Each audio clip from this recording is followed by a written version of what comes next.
A very good afternoon, ladies and gentlemen. I'm Dr. Ravi, pursuing my PhD under an Associate Professor coaching from Department of Chemistry.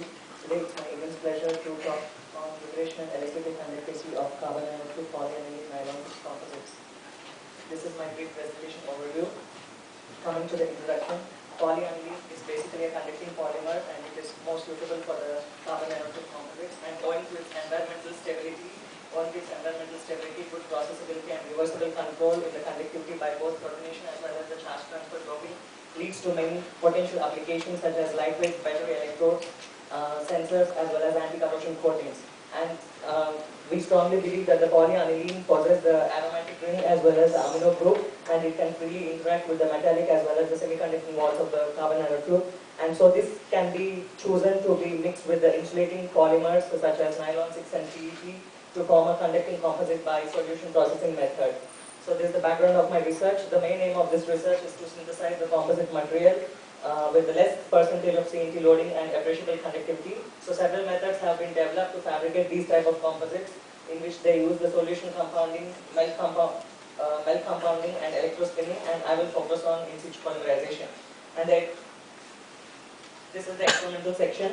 So the multi-wall carbon nanotubes were initially functionalized with the acrylic acid and by rapid microwave and sonication, and these were subjected to the aniline monomer and ammonium persulfate with vigorous stirring at 0 to 5 degrees for 6 to 8 hours to form this conducting composite.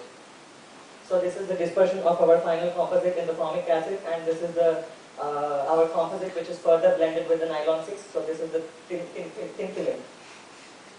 So this is the FTR and Raman spectra. So from the FTR, it is clearly evident that we observe the characteristic peaks of the polyaniline. So the red color indicates the commercial polyaniline, and the black one is for our composite. And from the Raman, we can clearly, apart from the carbon peaks, we can also clearly see the polyaniline CH bending of the quinonoid ring as well as the CC stretching of the benzene ring.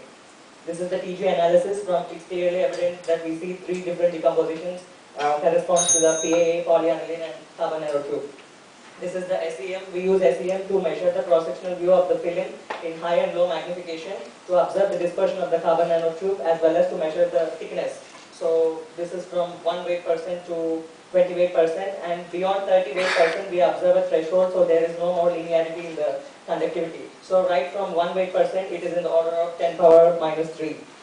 Coming to the conclusions, we achieved good electrical conductivity results, that is 10 to minus 3 with the in situ polymerization, and in situ polymerization favors the site selective interaction of the carbon nanotube and polyaniline, and we also confirm the functionalization by these studies, and so finally we would suggest that the polyaniline would be the best choice to mix with the insulating fibers and form conducting composites, which has many applications, especially in the textile industry.